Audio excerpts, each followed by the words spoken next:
Salut à tous, c'est Clément Random, on se retrouve dans une nouvelle vidéo, première vidéo de l'année 2021, donc déjà bonne année à tous. Plein de réussite, surtout dans les projets vélo, parce que si vous êtes là, c'est que ça vous intéresse. De mon côté, j'ai aussi plein de projets vélo dont je vais vous parler à la fin de la vidéo. On va voir tous les calendriers des courses que je vais faire cette année. Et puis aussi une bonne résolution, c'est de continuer à faire vivre cette chaîne YouTube que j'ai plaisir à animer et que j'espère qu'il vous fait plaisir à regarder aussi. Je vous avais demandé sur Instagram quel sujet vous vouliez que j'aborde, et il y a quelque chose qui était revenu assez souvent, c'était l'entraînement. Comment on fait pour s'entraîner en ultra distance, etc.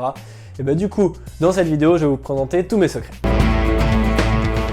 Alors déjà, premier grand secret dans l'entraînement sur l'ultracyclisme, c'est, attention, il n'y en a pas.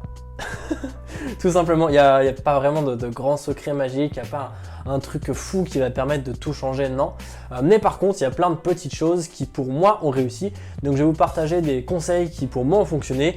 Alors les conseils que je vais donner, ils valent tant certains pour le voyage, on va dire plus tranquille, mais plus vacances, que aussi pour les événements, les courses d'ultra distance, où là on a une dimension beaucoup plus sportive et beaucoup plus compétition. Alors je les ai classés en grandes catégories. La première grande partie, ça va être l'entraînement dans sa globalité. Alors déjà, le premier grand conseil que je te donne, c'est de rouler toute l'année, rouler régulièrement, rouler tous les jours, même faire du vélo taf, ça permet de maintenir une condition physique. Et rouler régulièrement, ça permet aussi de garder ton petit rythme, et mine de rien, rouler tous les jours 5-10 km, bah tu mets ça bout à bout sur toute une année, ça fait quand même beaucoup de kilomètres. Alors si tu prépares une épreuve, ce qui est très important, c'est de pas de se surentraîner avant et d'augmenter sa charge d'entraînement progressivement pour pas arriver totalement cramé au moment de l'épreuve, ça serait en fait contre-productif. Ce que je te conseille aussi, c'est de varier aussi les types de sorties que tu vas faire. Moi, j'aime bien faire des longues sorties, un rythme un peu plus tranquille, parfois faire des sorties plus courtes mais avec un rythme plus énervé. Je varie aussi vachement ma pratique parce que j'ai la chance de assez souvent rouler en vélo cargo dans Paris, donc là c'est beaucoup de reprises par accélération. Je roule parfois en pignon fixe, je roule en vélo de route, parfois je vais tourner à Longchamp pour faire de la vitesse et là vraiment me donner à fond sur une plus courte distance. J'aime bien aussi des fois pousser fort sur des plus longues distances, 100-150 km. Mais voilà, changer un petit peu tout ça, ça te permet aussi de ne pas avoir trop de monotonie et pas faire tout le temps la même chose, ce qui pourrait être un petit peu énervant à la longue. Ce qui va être important aussi dans ton entraînement, c'est que tu arrives à rouler ce qu'on appelle économe en watts. C'est-à-dire qu'il faut pouvoir, et c'est valable de manière générale dans le vélo, rouler vite mais sans trop dépenser d'énergie. Parce qu'en course, c'est ce qu'on demande, c'est en gros pas te cramer mais rouler le plus vite possible. Donc ce qu'il faut, c'est arriver à travailler, avoir un bon coup de pédalage, être à l'aise sur son vélo. Si tu es confortable sur ton vélo, tu seras plus efficace. Donc c'est très important de trouver la bonne position sur ton vélo, d'être bien et d'apprendre à bien gérer ton coup de pédale, etc. pour être bien à l'aise et bien rouler, pour maintenir une vitesse sans avoir l'impression de faire trop d'efforts, parce que du coup ça va être sans faire trop d'efforts. Alors ce qui est important aussi, ça peut être d'avoir un plan d'entraînement, quelque chose d'écrit que tu décides à l'avance et que du coup va te donner un espèce d'impératif à respecter. Moi c'est quelque chose que j'ai retrouvé en roulant avec Zwift. Zwift, je l'ai découvert au premier confinement, parce qu'avant je me disais ouais, il y a des gens qui roulent chez eux à l'intérieur alors qu'on peut faire du vélo dehors. En fait c'est vrai que c'est vraiment pas mal, ça te permet, si tu veux travailler 45-50 minutes, bah vraiment au bout de 50 minutes tu as fait l'exercice que tu voulais faire, alors que quand tu sors dans la rue ça te demande toujours beaucoup plus de temps, le temps de t'échauffer, trouver le bon parcours, etc. Donc c'était beaucoup plus qualitatif sur Zwift. Le dernier truc cool que j'ai découvert plus récemment, c'est les compétitions. Je roule avec la team Foudre. Et là en ce moment, le mardi et jeudi, on fait des courses de contre-la-montre par équipe. Et là c'est trop cool parce que c'est assez motivant, t'es avec les mêmes personnes, on fait un effort ensemble, il y a un classement à la fin, donc ça te motive et tu sais que voilà, c'est 2 fois par semaine. Enfin moi je m'inscris 2 fois par semaine et voilà, la team est là, on se motive et puis ça t'oblige à y aller parce qu'en plus comme t'es en équipe, bah, si tu vas pas, c'est quelqu'un au moins dans l'équipe, donc tu pénalises un petit peu ton équipe, donc ça t'oblige un petit peu à rouler au moins 2 fois par semaine. Au moins sur le home trainer, et après si ce n'est plus, si tu roules le week-end ou quoi dehors. Un autre truc cool, c'est de rouler avec des potes, parce que si t'as un ride en groupe ou des choses comme ça, bon, en ce moment c'est pas trop possible, mais voilà, avant ou après ce Covid, on peut faire des sorties avec des potes, même maintenant tu peux rouler avec 5-6 personnes maximum, donc je t'invite à aller rouler le dimanche ou le week-end avec des potes, parce que c'est motivant quand tu roules avec d'autres. Si toi tu te dis ouais je vais partir tout seul faire 100 bornes le dimanche quand il fait froid, la motive elle est pas là. Si t'es à 5-6 potes, que tu vas déconner, que tu vas prendre des belles photos, que tu vas t'amuser, que tu vas découvrir les bonnes boulangeries de la région, là c'est quand même beaucoup plus fun. Le deuxième grand point, c'est tester. son entraînement, sa bouffe, son matériel, etc. Il faut essayer avant. Tu peux pas te permettre de faire quelque chose de bien sur une course si y a trop d'inconnus. Des fois ça peut marcher, il y a des hasards où quand tu ne connais rien ça peut très bien marcher, mais si tu veux on va dire ajouter de la fiabilité à ce que tu vas faire, il vaut mieux tester avant pour connaître tout ça et enlever un maximum d'inconnus. La première chose c'est qu'il faut un petit peu rouler dans toutes les conditions. Pourquoi? Parce que si tu n'as jamais roulé sous la pluie, tu fais une course d'ultra qui va durer 2, 3, 4 jours ou plus, et ben il y a de fortes chances qu'un jour ou l'autre il y ait de la pluie sur ta sortie, qu'il fasse trop froid, qu'il fasse trop chaud. Donc si tu n'as pas prévu, que tu sais pas comment t'habiller, tu sais pas comment rouler, tu sais pas comment tu réagis au froid, au chaud, à la pluie, aux conditions météo, c'est une inconnue en plus qui peut être difficile à gérer. Si tu es habitué à rouler l'hiver quand il fait froid, quand il flotte, l'été quand il fait 40 degrés, bah du coup ça te permet de comprendre et mieux te préparer à cet effort. Il faut utiliser un maximum son matériel avant l'épreuve parce que t'as beau avoir le meilleur matériel, si tu ne le connais pas avant, si tu ne l'as pas testé sur des sorties plus courtes, sur un week-end, sur une autre course beaucoup plus petite, si tu sais pas bien comment plier ta tente par exemple, et ben si tu passes 1 heure le matin à replier ta tente, c'est con. Si tu sais pas qu'il y a une fonctionnalité ouf de, je sais pas, un outil ou quoi en le dépliant qui peut faire dérive chaîne ou un truc comme ça peut te sauver. Donc voilà, utilise ton matos, teste-le. Si tu le connais, tu perds moins de temps, tu sais de quoi tu es capable et tu es aussi capable d'anticiper un imprévu en disant j'ai ça, j'ai pas ça, donc comment je vais réagir à une situation qui va être un peu difficile en course. Adapte aussi ton équipement à la météo que tu vas avoir. Si tu fais une course d'ultra en juillet-août, tu vas pas prendre le même matos que si tu fais une course là en hiver. Donc attention à la météo, ça peut beaucoup faire changer le matériel que tu vas emmener et la manière dont tu te prépares. Et pour le voyage comme pour les courses, tu peux le tester sur quelque chose de très court. Tu simules sur 24 heures, moins de 24 heures même, tu fais des repas, tu fais une nuit et tu fais 100 km de vélo, bah, tu auras déjà testé pas mal de conditions différentes. Le fait de plier des pieds d'attente, de dormir, de faire à manger, de charger ses sacoches, de les décharger, d'avoir peut-être mis 2-3 fringues différents, d'avoir eu un moment où tu as trop chaud et où est-ce que tu ranges en fait la veste que tu avais sur le dos si tes sacoches sont pleines. Tu vois, ça te permet de voir tout ça à l'avance. Un autre gros point, c'est la bouffe. En plus, nous on est français, on aime bien manger, on a un choix énorme de bouffe, mais ça peut être très délicat sur une course de bien gérer sa bouffe. Déjà, il faut bien se préparer avant pour savoir déjà ce qu'on aime et ce qu'on accepte pendant l'effort. Je sais que c'est quelque chose que j'avais beaucoup entendu dans la course à pied. Tu vois, je te donne un exemple, je vais refaire une vidéo sur la Festive 500 que j'avais préparée là pour cet hiver. J'avais mis des produits style électrolyte dans les bidons. C'était très bien sur les 150 premiers kilomètres et après en fait ça me faisait un trop grand apport en sucre et donc du coup j'avais l'impression d'avoir trop de sucre et j'avais plus rien envie de manger, du sucré, du salé, et du coup je m'alimentais plus, j'arrivais plus à bien manger, donc bah en fait j'ai fait une fringale évidemment, mais même derrière la fringale j'arrivais pas à remanger derrière, donc bah j'ai dû abandonner ma sortie parce que j'arrivais pas à prendre l'énergie dont j'avais besoin. Bien penser aussi que sur du long, tu n'utilises pas du tout la même nourriture que quand tu fais 100-150 km. 100-150 km, tu peux te nourrir uniquement en sucré, en sucre rapide. Dès que tu fais du long, il te faudra aussi des apports hyper différents, des sucres lents et quelque chose de beaucoup plus complet. Il faut aussi penser à boire régulièrement. Ouais, c'est con, mais l'hiver, et moi le premier, je bois quasiment pas. Parce que tu n'as pas la sensation de soif, tu n'as pas la même chaleur que tu as en été, donc tu n'as pas l'impression de te déshydrater alors que tu es dans un effort et qu'en plus tu utilises des calories pour te réchauffer. Donc très important de surveiller comment tu bois et même des fois peut-être se mettre des alertes. Il y en a qui font ça, qui se mettent une alerte sur la montre ou sur le téléphone. Et quand j'achète style 6 barres de céréales, je me dis ah ouais, ça serait bien que j'en mange une par heure, même si j'ai pas faim. Comme ça tu gardes des réserves d'énergie et tu n'arrives jamais au moment de la fringale, donc quand tu n'as plus d'énergie, etc. Parce que ça c'est très dur de t'en remettre, donc tu perds beaucoup de temps et c'est vraiment pas agréable en plus. Et aussi avant la sortie ou l'événement, il faut bien penser à faire le plein, bien manger avant la sortie ou bien dormir. N'arrive pas en déficit de sommeil. Tu sais très bien que tu vas aller rouler pendant 3 jours où tu vas dormir quelques heures par nuit. Si tu as déjà du retard de sommeil, tu te mets une difficulté en plus, quelque chose que tu peux contrer.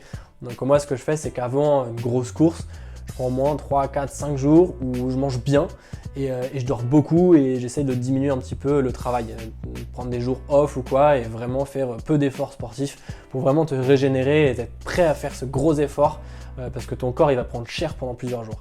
Et la partie peut-être la plus importante de la préparation, c'est quoi? C'est ce qui se passe dans ta tête parce que dans toutes ces courses longues, oui il y a une partie sportive, ça se passe dans tes jambes et c'est ce que tu vas produire comme effort, mais ça se joue énormément au mental. Donc il faut vraiment préparer cette partie-là. Et c'est quelque chose que tu peux faire quel que soit ton niveau, que tu sois débutant ou que tu sois le meilleur au monde, il faut bien se préparer mentalement. Pour y arriver, il faut une maturité physique et psychologique très forte. Il faut que ton mental il soit plus fort que tes jambes, c'est comme ça que tu vas y arriver. On va dire n'importe qui est capable de faire une sortie longue, mais quand tu lui dis ouais je vais faire 500 bornes de sortie, il dit ouais t'es un fou, moi j'y arrive pas. En fait si, vous avez peut-être les mêmes jambes, mais toi dans ta tête tu as décidé que tu y arriverais, c'est ton truc, tu te dis que tu vas arriver au bout, donc là tu as déjà réussi à t'auto-persuader que tu vas y arriver. Donc là, tu mets déjà toutes les chances de ton côté et tu sais que tu vas y arriver. Et dans ta tête, il faut que tu raisonnes comme si tu avais déjà fini la course et comme si c'était totalement faisable, même si c'est impossible. Demain, on dit tu vas faire 500 bornes en 18 heures. C'est impossible, mais ok, dans ma tête, je vais y arriver. Donc, je mets toutes les chances de mon côté. Donc, je maximise mes chances de réussite. Si déjà tu dis ouais, je vais le faire en 18 heures, mais je vais pas y arriver, c'est impossible. Tu pars perdant. Tu peux pas commencer un truc où tu pars perdant. Il faut que tu commences gagnant. Il faut que tu mettes un maximum de chance. Il faut que tu fasses tout pour y arriver. Il faut aussi avoir vachement confiance en soi dans les difficultés. Parce que les courses longue distance, tu vas passer par toutes les étapes. Les doutes, l'euphorie, la joie, la difficulté, la souffrance, le bonheur, le renoncement, la surmotivation, la fierté, tu vas passer par tout. Tous ces moments, ils seront éphémères. À l'échelle de la course, ça va être des petits moments. Il y a certains moments dont tu vas te rappeler parce que ça va te marquer, il y a certains moments que tu vas oublier, mais tu vas passer partout. Donc il faut bien gérer les sentiments qui vont te passer par la tête pendant cette course. Alors déjà, dans la vie normale, des fois c'est pas facile. Là t'imagines, tu fais la même chose mais en déficit de sommeil, où tu es tout seul sur la route à pédaler, où tu dis mais qu'est-ce que je fous tout seul à 4h du mat au milieu de la forêt tout seul. C'est pour ça qu'il faut vraiment se préparer à être prêt à tout ça, à savoir que oui, une course longue distance, il y a des moments super difficiles, tu vas en chier, tu te poses vraiment la question qu'est-ce que je fous là, et il y a d'autres moments mais tu es trop content de ce que tu fais, tu reçois des messages de tes potes qui t'encouragent, ça te donne un peps de ouf, tu arrives dans des montagnes, dans les paysages à couper le souffle, regarde les images, moi sur la BTR à la fin, j'ai été refait, j'étais comme un enfant, j'étais trop content. Donc c'est aussi pour ça que dans les moments difficiles, tu tiens parce que tu sais que ça va être plus dur pour rendre le moment d'après encore plus joyeux et tu as encore plus de fierté à y arriver quand tu sais que tu as traversé ces moments difficiles. Donc il faut bien se préparer, gérer ses émotions pour n'avoir aucun doute sur ta réussite. Si tu as le moindre doute, tu tires une balle dans le pied. Il faut que tu te persuades que tu peux y arriver, que tu vas y arriver. Il y a aussi un truc qui marche bien, c'est dans ta tête découper l'épreuve en plus petites parties. Je reprends l'exemple de la BTR, tu te dis pas vas-y je regarde mon GPS, je suis au kilomètre 10 sur 1200, ça avance pas beaucoup. Bah ouais, il y a toujours un moment comme ça, même quand tu es à la moitié ou quand tu passes la barre des 1000 bornes, tu dis waouh, j'ai déjà fait 1000 bornes mais il m'en reste 200, c'est énorme. C'est bien aussi de couper par heure, de dire bah là en 4 heures, j'espère être là dans tant de temps, j'aurais fait une micro-sieste, j'aurais pris un repas. Et des tranches de 4 heures, ça passe super vite.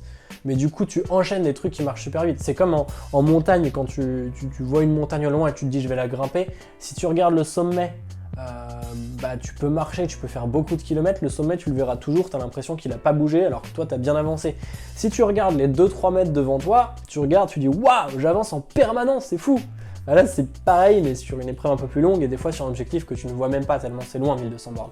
Donc voilà, donc il faut vraiment voir l'avancement et on va dire toi-même te convaincre et te féliciter du fait que tu avances. Et même si tu as l'impression que c'est long, etc., bah ouais, c'est long, mais si tu restes sur ton vélo, t'avances. T'es pas assis à rien faire, donc ça veut dire que t'es de plus en plus proche de l'arrivée et que tu fais en sorte d'aller jusqu'au bout. Et en plus comme ça, tu te crées du positif, tu te crées des petites victoires qui vont te permettre de voir que tu avances et de continuer à avancer et te remotiver à avancer encore plus sur la course. Il faut pas regarder les premiers de la course, il faut regarder les derniers. Pourquoi? Parce que si tu regardes les premiers, tu vas te comparer aux premiers et tu vas dire ouais mais ils font un truc, je suis incapable de faire ça. Évidemment, même le deuxième, le troisième, le 10e de la course, il regarde le premier, il dit je suis incapable, j'ai pas réussi à faire ça. Ok, mais regarde le nombre de personnes qu'il y a après toi. Regarde le nombre de personnes où tu es meilleur qu'eux. Et regarde le nombre de personnes qui n'auraient même pas réussi à prendre part à la course ou à la finir. Donc rien que le fait que tu veuilles le faire ou que tu participes à une course, tu te mets déjà dans le haut du panier. Donc regarde tous les gens derrière toi. Tu as toujours une certaine fierté à voir que tu es meilleur que les autres. Et c'est toujours plus motivant de se dire je suis meilleur que les autres plutôt que je suis moins bon que les gens meilleurs. Tu vois ce que je veux dire? Mentalement, il faut se mettre du bon côté. Allez, deuxième grande partie, vous l'attendiez tous. Quels sont les événements auxquels je vais participer en 2021? Bon, bien sûr, il y a toujours un peu le Covid qui va décider si les événements sont maintenus ou pas. Mais pour moi, j'ai quelques événements, je vais vous les présenter rapidement. Et puis si vous voulez me rejoindre et rouler avec moi, bah avec plaisir. La Normandie 4, je m'étais inscrit l'an dernier sur la 900 km, elle a été reportée à cette année. Donc voilà, cette année, 900 km, la Normandie 4, c'est trop cool pour moi, c'est un événement qui me tient vachement à cœur parce que c'est la première course longue distance que j'ai fait et c'est ce qui m'a fait découvrir et adorer ce truc-là. Et je l'avais fait en plus avec deux potes, avec JB et Greg, qui les deux étaient en cargo. À cette époque, j'avais pas encore de vélo cargo, donc là, je pense que mon grand délire cette année, ça va être d'essayer de la faire tout seul et en vélo cargo. Ouais, c'est con, hein, mais ça me plaît du coup, voilà. Ensuite, un événement qui a aussi été annulé et reporté, c'est la Fix 42, 42 km en pignon fixe à Hambourg, je crois que j'avais pris ma place, il y a Hambourg et Berlin. Là c'est pignon fixe, à balle, 42 km, tu vois ton cardio, il est dans le rouge tout le temps, mais hyper cool, bonne ambiance. J'ai commencé un peu le vélo par le pignon fixe et les critériums, il y en a un peu moins en ce moment, mais ça c'est un super critérium qui fait toujours plaisir à faire. Il y a aussi la série des Gravelman qui est organisée par Steven Le Yarrick, j'ai découvert ça, alors j'ai loupé la première édition malheureusement, mais ça me tente bien de faire les autres, c'est souvent 350 km dans des régions qui ont l'air assez cool. Je viens de découvrir, donc je connais pas encore tout le calendrier, mais je suis quasiment sûr que je vais en faire plusieurs dans l'année, parce que je pense que c'est des bons entraînements. En plus, ce qui est cool, c'est qu'il y a un tracker, donc tu es suivi, tu as un timing, donc tu sais un petit peu ce que tu peux donner par rapport aux autres et tout ça. C'est cool des fois d'avoir des courses chronométrées. C'est pas le cas de toutes les courses que je vais faire, mais voilà, certaines comme ça fait toujours plaisir. Et enfin, le monument, on va dire, j'avais fait ma plus grosse course d'ultra distance l'an dernier, cette année on remet le cap encore plus haut. Je me suis engagé sur la Race Across France sur le format 2600 km. Ça fait déjà peur à dire ces chiffres-là, 2600 km. Je vais tout faire pour le finir et mon but ultime ce serait d'arriver sur une transcontinentale. Mais du coup je pense que ça fait une bonne pente de transition de 1200 l'été passé, 2600 cette année et peut-être 4000 après sur une transcontinentale. Et puis bien sûr, à côté de tout ça, évidemment, plein de petits week-ends chill avec les copains où on fait pas forcément beaucoup de kilomètres, ou beaucoup en fait, hein, on n'en sait rien, mais voilà, mais toujours des petits voyages, aller découvrir la France, ailleurs, profiter, se faire plaisir, tout ce qu'il faut. Dites-moi dans les commentaires ce que vous avez prévu de faire comme course et s'il y en a que je pourrais retrouver sur certains ces événements, bah, ça serait avec grand plaisir. Et puis on se dit à très bientôt sur le vélo, ciao!